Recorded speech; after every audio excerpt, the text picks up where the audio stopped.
you can't show up powerfully for yourself and for the people around you if you're not taking care of yourself. But it's a lot that we have to unlearn.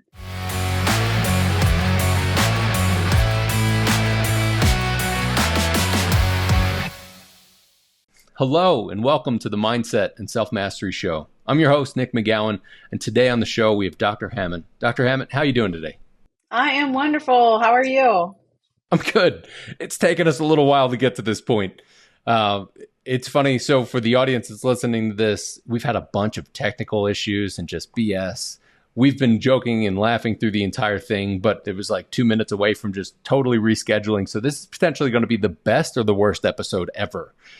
No, it'll probably be totally fine no matter what. So let me just take a little bit of step back. Why don't you tell us what you do for a living and one thing that most people don't know about you that's maybe a little odd or bizarre? So I'm Dr. Nekeshia Hammond. I'm a psychologist, author, speaker. I've had a private practice. I've owned a private practice now for the past 15 years. And I'm partially in the practice doing psychological evaluations and the other part of the time in the community working on burnout prevention with corporations and different organizations. I'm also a wife and a mom and a volunteer, community leader. So I'm juggling a lot of tasks like everyone else. And let's see, something I think definitely my close friends know, but something most people don't know about me is I am a Gator football fanatic. Like I bleed orange and blue. I have a different personality when I watch Gator football games, so I try not to watch them in professional settings. So yeah, I would say that's me in a nutshell. So can I call in the Gator fan for this? Sure. No? You want to call a Gator fan? No, calling you in as the Gator fan. Oh, yes, for sure. For sure. I can see the Gator helmet obviously in the background too. Yeah, the whole room is Gator themed, so yes. Nice. Is that where you went to school? I did. Okay. That's my alma mater, yes. That's cool. And it sounds like you do a lot of different things. There are people, just in general, that will feel like they have to do a lot of things. They'll have to be at those games. They'll have to be at tailgating, as I'm sure you may. They'll have to do all the different things that their kids want them to do, that they feel like they should do. And as you started to rattle some of that stuff off, my first thought was like, well, damn, I could understand if somebody's burnt out by it. But if you then get to talk to people about burnout, especially going to businesses and working with them and their employees for burnout, I think there's a lot of stuff that we can get in with that, because overall, just the thought and the idea of burnout can be kind of a surface level thing for people where they're like, yeah, I'm just constantly burnt. So next fucking question.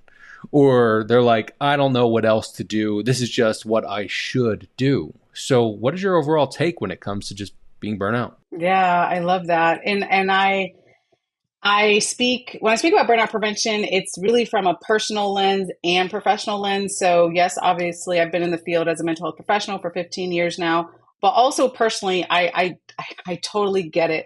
Like for that person that's like, I don't have time for the self-care. I have 500 things I'm juggling, whatever, for the burnout prevention thing. Like I get it, because I used to be in that mental space before I did hit burnout. And it really, though, is life-changing when you put things into play to take care of yourself physically, emotionally, mentally, spiritually.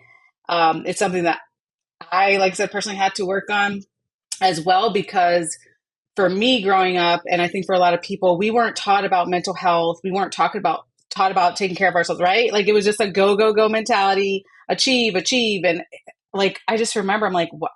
I never took a breath. Like I never stopped to think like, wait a minute. Yes, do all these achievements and that's great, but you're breaking down. Like that's not okay in the process. And you're not fully who you need to be and show up for in the different areas you are anyway, when you're burnt out, and you deserve better than that. So it's definitely possible, but it takes a mindset shift for that to happen. It also takes somebody like yourself to be able to change that. So even within your own little world, you and your children and your family and your friends, for you to be able to be that example. If we think about our parents, they were taught this is how you do it. Their parents were taught this is how you do it. And whatever generation you are, you're only a few generations away from the Depression era.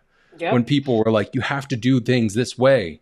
And the start of factories coming in just before that, and people saying, well, you have to do this, and I need to work so that I can feed all you little kids and we can do these things and whatever else.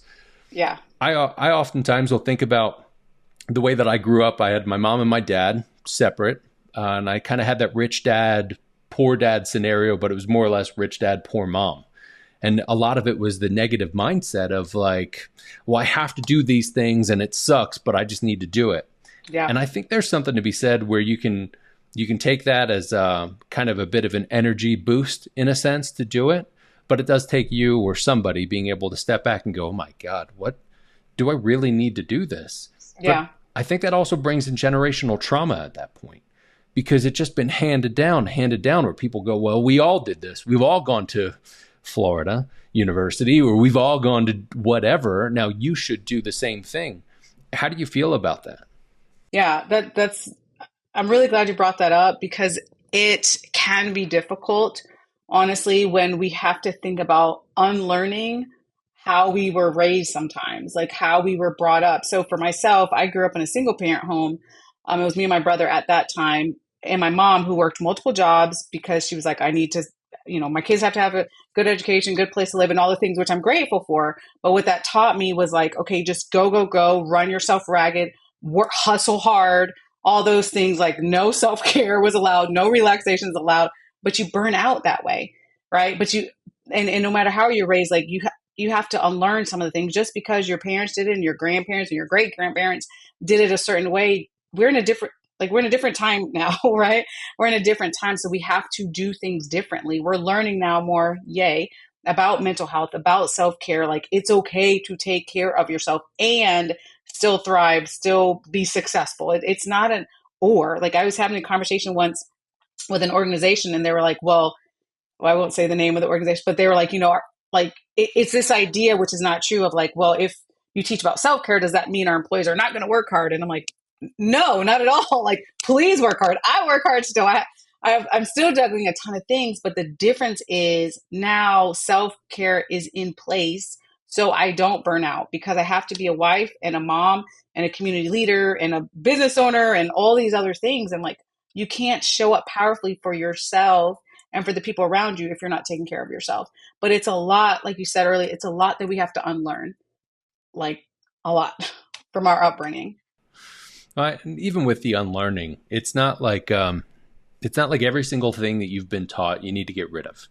No. We learn things from people. Sometimes it's what not to do, probably more often than not. And you also learn the things to do, but then we have to make that decision. And I think there's also a gradient to it.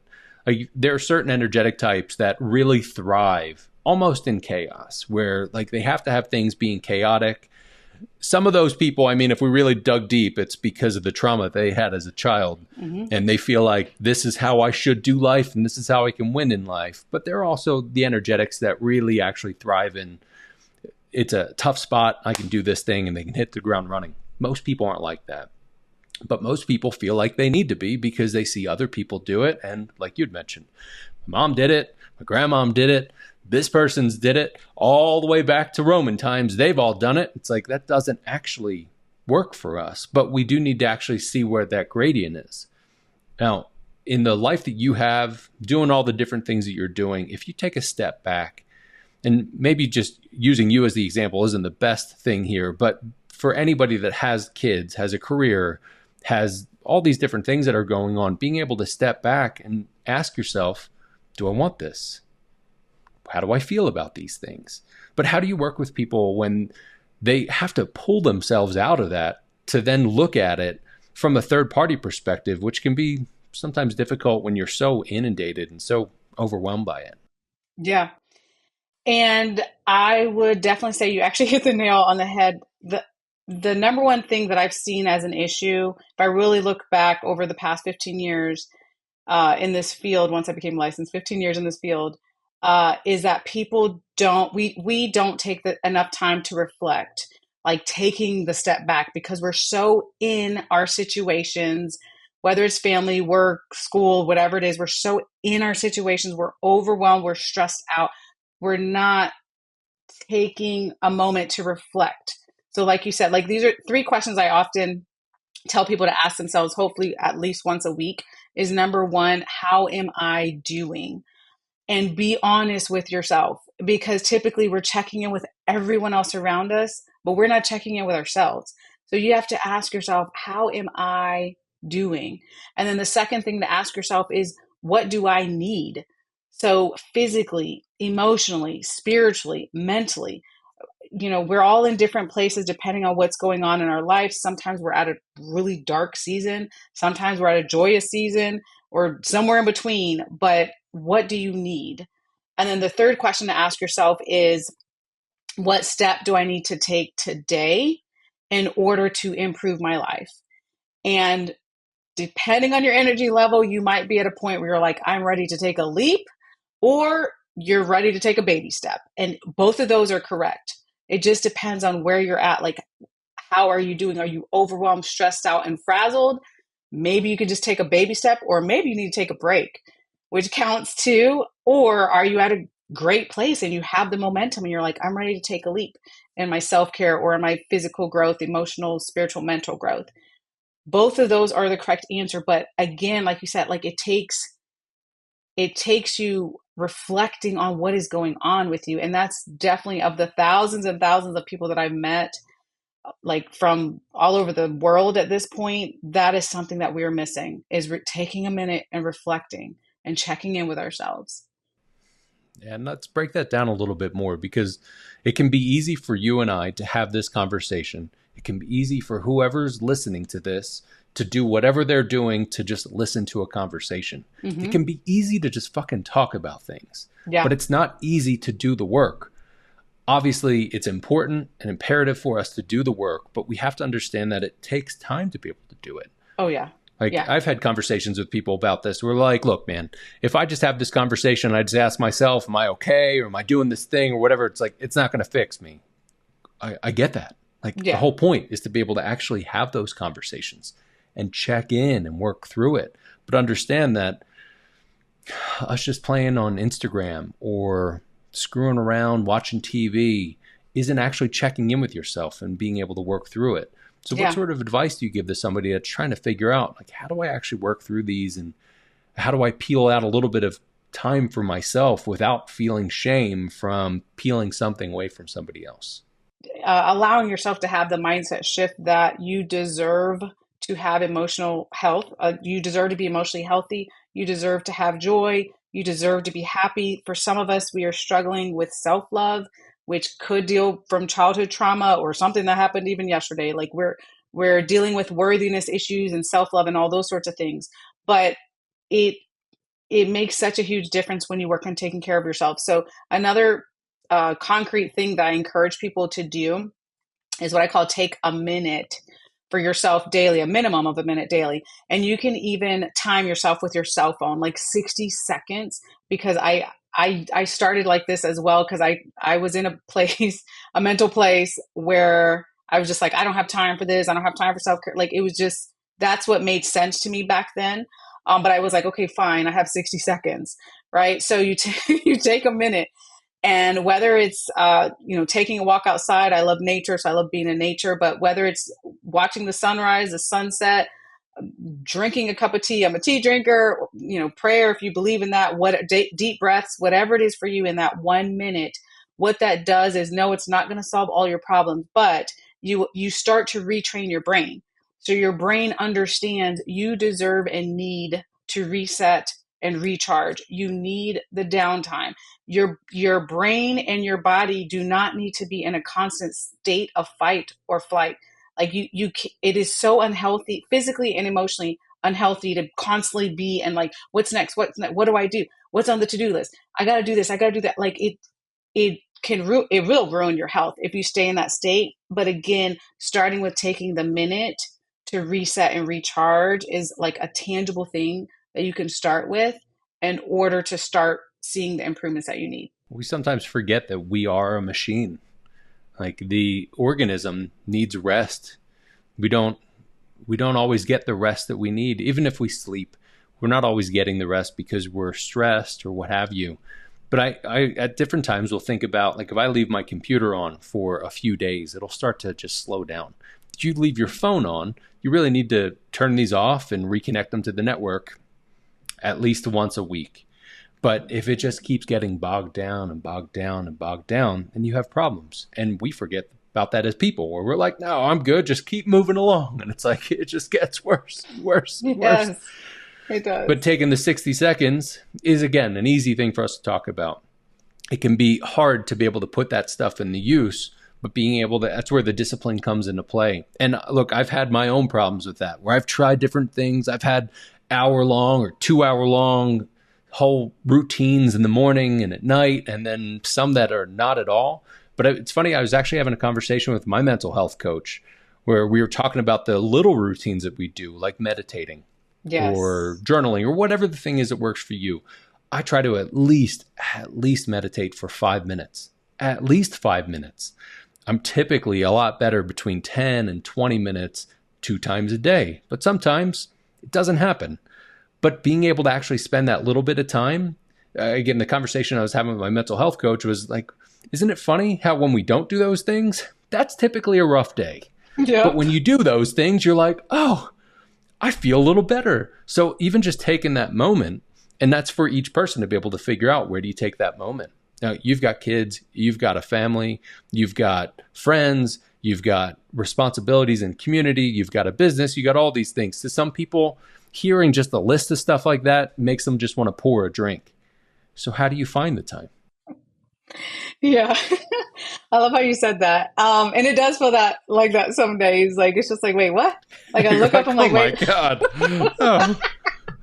Exactly. Like, wait, how did 800 things get on my to-do list? No, but I make the commitment. Like, I believe in non-negotiables. I think all of us need our non-negotiables, whatever that looks like for you. So the only way that I can do my crazy busy schedule currently is because I have a commitment to my non-negotiables and my self-care. So like now when I wake up in the morning, I no longer like run to my email. Like the first thing I used to do is run to my phone. What's the email I missed from last night, or checking Instagram or something else? For me, it's like, no, I immediately when I open my eyes, it's like gratitude practice. For me personally, because of my faith, I do a devotional prayer. Like that's how I start my day. It's very intentional. I take more than a minute now, but I started out with like being as disciplined as possible with taking that minute, which is so necessary. When you take the minute, when you start this and you're like, oh my God, I didn't even know I was that stressed out, or my body was that tense. Like it really is life-changing. And then physical exercise, extremely important to me now. Getting sleep, extremely important to me. So it's really about purposely living a life where you're like, yes, all these external things matter to me because they do, but so does my physical and emotional and mental health. Like those things are important too. So when you get to that mindset, because I'm like, I'm not going back. I'm not going back to the burnt out, stressed out all the time, overwhelmed person, because also that doesn't help me in the roles that I currently have anyhow. It doesn't help me, and it doesn't help the people around me.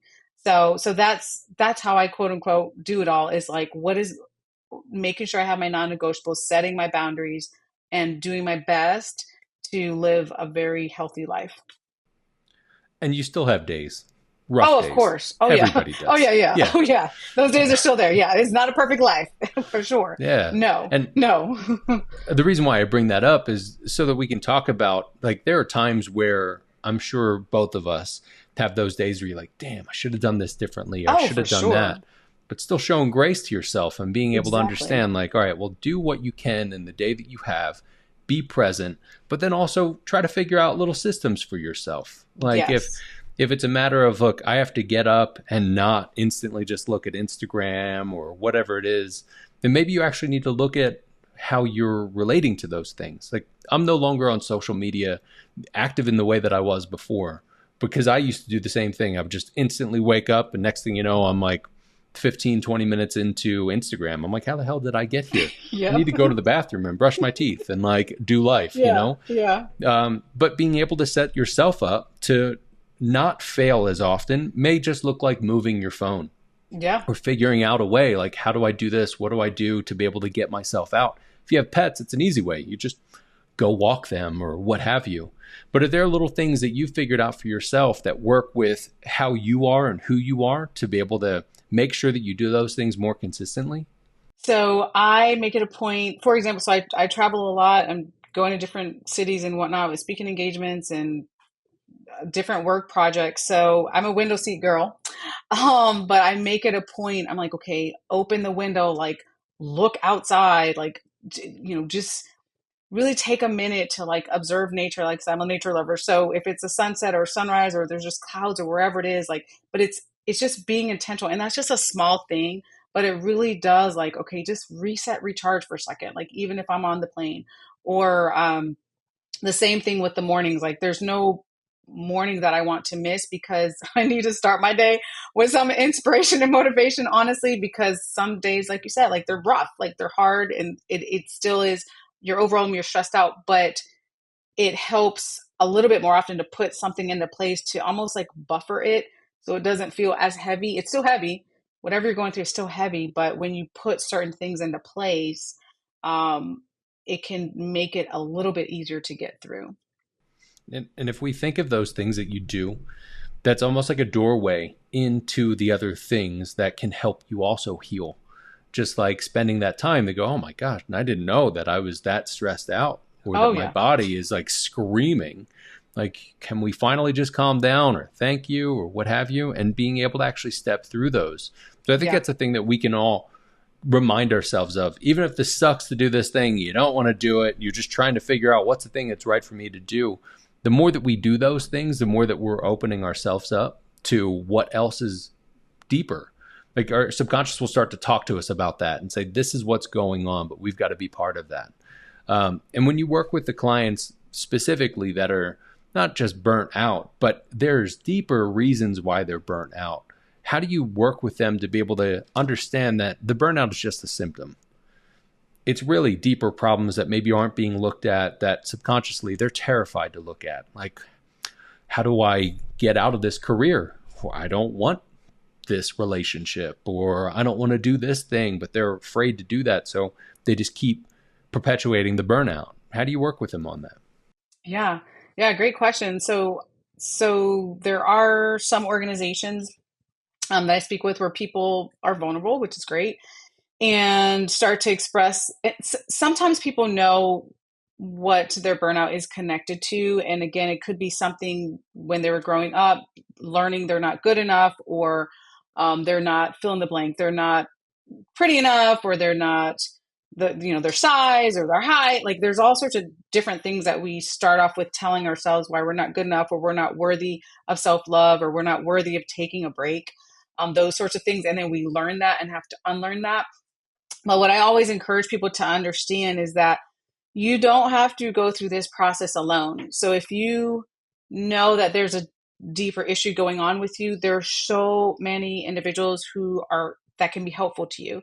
So whether it's a coach, whether it's a mental health professional, whether it's a mentor, friend, it really depends on what exactly it is you're going through. But nonetheless, don't think you have to go through all this alone, especially if you've already tried and you're like, I'm so overwhelmed, I don't feel like anything's working and that sort of thing. Please reach out to someone else around you who can be helpful for you during this process. Because sometimes, as a former therapist, I will say sometimes it's just not enough to try to figure it all out on your own. And you don't have to. That's why there's professionals out there who can help to guide you through that process so you can heal through certain traumas that you haven't fully healed through yet. And then be that much stronger and better on the other side, if you will, of the healing. I want to also add that therapy isn't always just the answer. There's Mm-hmm. so much more to it. There are different modalities, there are different treatments, different ways to go about it. So I think about the people that are like, oh, what the fuck, man, I've talked to people before. I don't want Yeah. to talk to anybody else anymore. It's Yeah. because really the trauma is still within their cells and needs to be processed out. And talking works for certain people. Like even I have a mental health coach that I work with, and that's a lot of talk therapy. But I also Yeah. have acupressure that I go through in deep subconscious processing sessions, which sometimes take fucking hours. But you've got to go through that work to be able to couple that all together. But we also need to figure out what works for us. So trying different Yes. things, Yes. EMDR, DBT, all the different things to be able to try them out. It's not just when people talk about therapy, they think I'm just talking to somebody and somebody's Mm-hmm. asking me, how do you feel about that? Mm-hmm. That's not always the answer, but what sort of modalities and things do you work with to be able to help people beyond the level of just therapy? Yeah, and you're absolutely right. And I as a mental health professional, I also stand by that because there are billions of people on the planet, billions of people. Everyone doesn't need therapy, even though I thought that at the beginning of my career, because we learn and heal differently. So yes, I'm definitely an advocate for therapy, but for some people that's just not the route. And that's okay. And for some people it's going to work amazing. So there are ways, there's so many ways, but physically to take care of yourself, like you said before, I mean, there's acupuncture and there's acupressure and there's yoga and there's all sorts of physical things that you can work on to heal yourself in that way. And then emotionally, I know there's a lot of different retreats out there now, which I think are amazing. I've actually personally been on different retreats around the world, which had very huge healing properties. You don't have to do that though, if that's not your thing. But there's that aspect. And then there are some of us who need more social support around us. It doesn't necessarily have to be therapeutic, or I'm sorry, it is therapeutic, but doesn't necessarily have to be from a mental health professional. But that extra support, that extended support, can be helpful as well.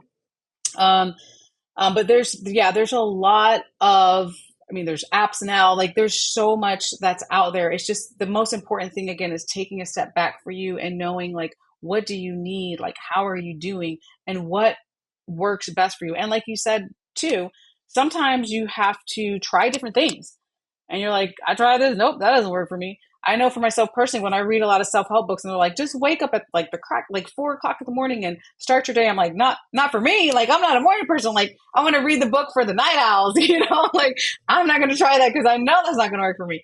Right. But I mean, but seriously, like do what works best for you. And again, if you try something, I've tried sound therapy. Like there's so many different things. You try something, you're like, that's not for me. Then you try something else. But there's something that works for you. I truly believe that there's something that works best for you. You put that into place and you continue to work on your healing journey. Yeah, and this is all, it's a fun process when we really look at it outside of being in the shit when you're working through it. Because if you're going through a deep processing session and someone's like, isn't this fun? Be like, that's the wrong F word. It's close, but not totally there.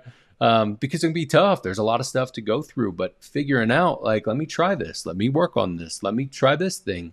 Even for somebody that says, like you had mentioned, there are different apps, just downloading an app and just trying it, giving it that try of a few days. Wake up at dumb o'clock in the morning and see if your body actually works with that. Some people are like, man, I feel great when I wake up at 2 or 3, like beautiful. Yeah. I have a really difficult time even getting my ass close to bed by like 11:30 midnight. Yeah. And trying to get enough sleep. And I think it's a thing that, back to burnout, we think, well, if I go to bed later, I can get more stuff done. And if I wake up earlier, I can get more stuff done. Then you're looking at like a 4, maybe 5 hour window of sleep. Some people's bodies are okay with that. Most of us, the organism is not. It's screaming like, I need water and I need sleep.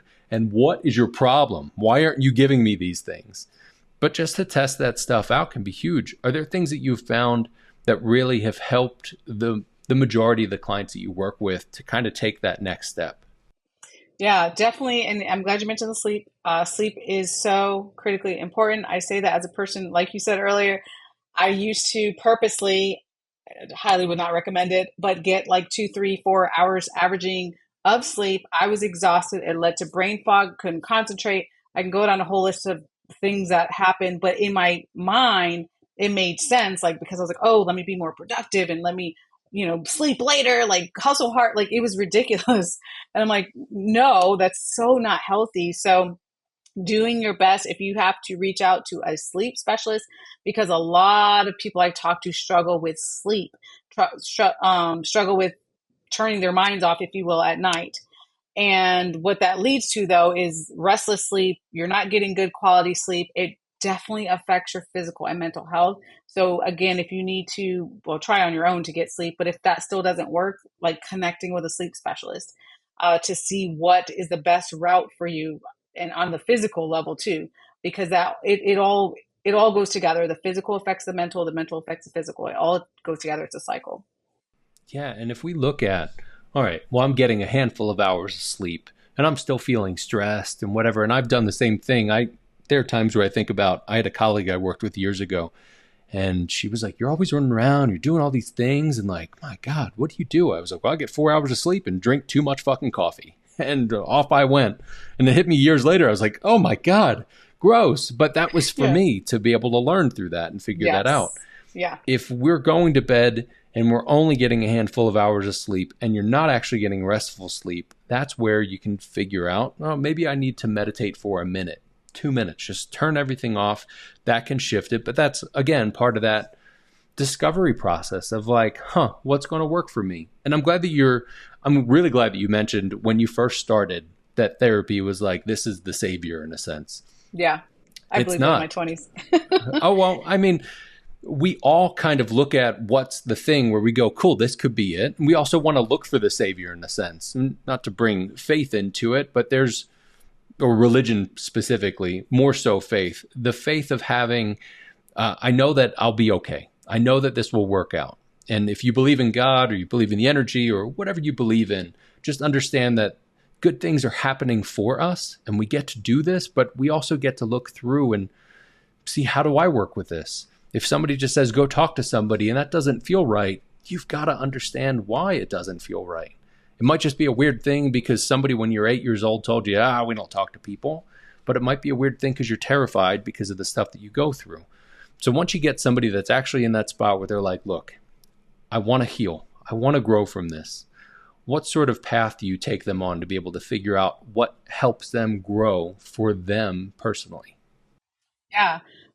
So a lot of times with the organizations, it's more of a larger question, if you will, but one of the things that is a part of it, like you said, with growth, it is physical growth, emotional, mental, and also spiritual, depending on, people's different belief systems, of course, but it really is taking a look at, like, what are your strengths? What lights you up? What brings you joy? Who is in your support corner, if you will? Because sometimes we also have to, which is hard, but really take a step back when we look at our relationships in our life. And I mean, like, friendships, coworkers, if you have a significant other, like the people around you, are they fully supporting you, or are there some toxic individuals?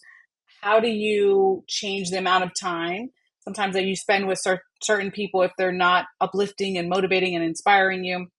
So there's really more of an assessment that has to happen, and it's very individual based of physically, how are you doing, emotionally, how are you doing, mentally and spiritually.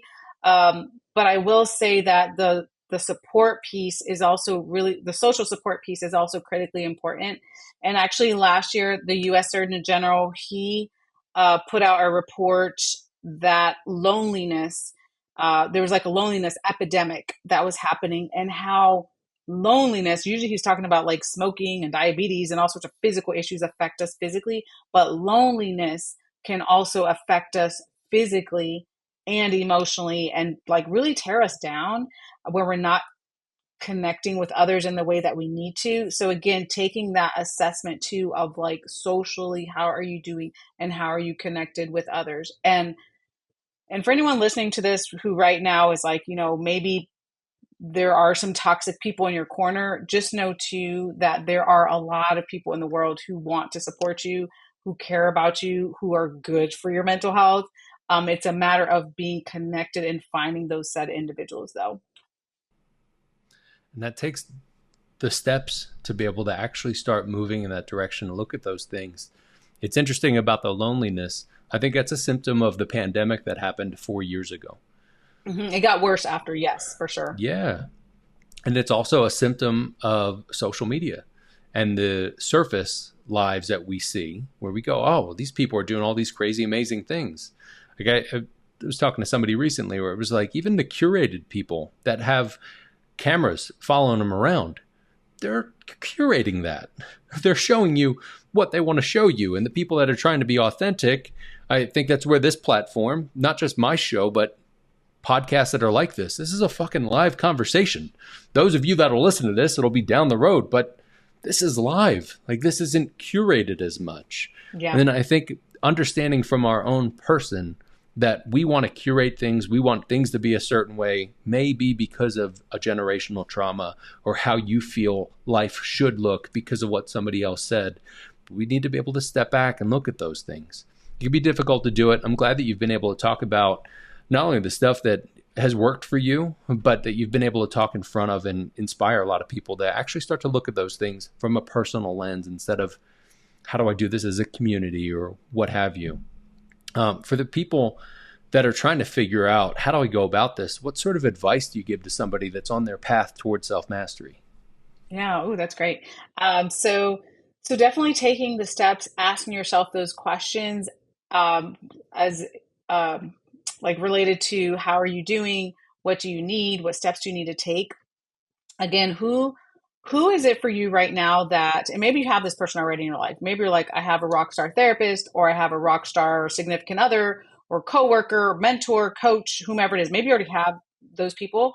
But if you don't, what is a step that you need to take next for your growth and for your self-mastery? Because again, typically I have found that this is not it starts off alone, if you will, like asking yourself these questions, but it's not a process that you're doing by yourself.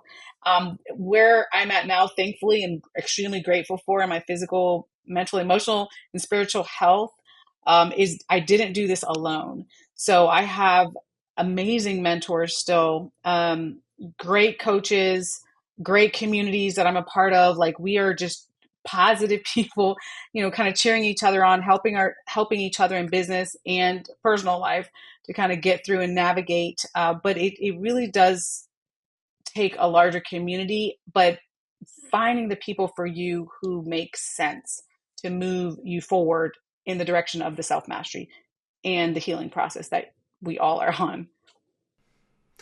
And I think it's important that you keep talking about the community aspect, the positivity of it, something that I'm sure we both agree on, but haven't actually touched on. And I want to do it for the cynical people. Listen to this. We're not just talking about fucking sunshine and rainbows and people that are like, oh, you need to positive your way through all these things. Yeah, no. You need to be able to have conversation with people that can say, this is really tough right now. Oh, yeah. Are you all right? How are you doing? Like this, this is a tough situation. And somebody that's just like, no, I don't want any of the negativity. Just there are times where people will reach out to me like, you can't just mindset your way through life. It's like, got it. I understand that. You can't. It's a part of it, but you actually need to look at those tough things too. And like you're saying, having a community or having people that are in your corner that you can have both sides of those conversations with and be able to listen to or hear from you and be able to work through that stuff is not just everything in the world's always going to be great, because that's not Definitely the way it is. Definitely. I'm in a lot of communities with entrepreneurs, and those are not the conversations. Like, everything's great and perfect. No, we're like, oh my gosh, like today's crazy. This week, help me. Yeah. No, it's definitely, definitely not. And those are the great people to be able to work with, have conversations with. And I think I don't want to tell people what to do. But if there's somebody that's only saying, I want just positivity in my life and I won't handle any negativity that you have, to be able to talk about real things, they're repressed. And there are things that they actually need to work through. And you're probably not going to be able to help them with that. So being able to step away and go, okay, cool, noted. You deal with it on your own. I'm glad that you brought up the entrepreneurs, because when you really get into deep conversation with entrepreneurs, after they get past I'm great and hear all the things, and they're like, fuck, our process is so fucked right now. And I have no idea where the money's coming in next month. And we spend so much money, and God, why do we have so much fucking inventory? What's the deal with all these things? Like, you get into those deeper things where it's like, wow, those people that are leading that need to be healed too. And they probably need to sleep more, meditate, etc. Well, look, it has been absolutely wonderful to have you on. I appreciate the time. Before we let you go, where can people find you and where can they connect with you? Best place to find me is my website, drnekeshiahammond.com, DRNEKESHIA Hammond.com or on Instagram, Dr. Hammond. Again, thank you so much for your time today. It's been a pleasure. Thank you.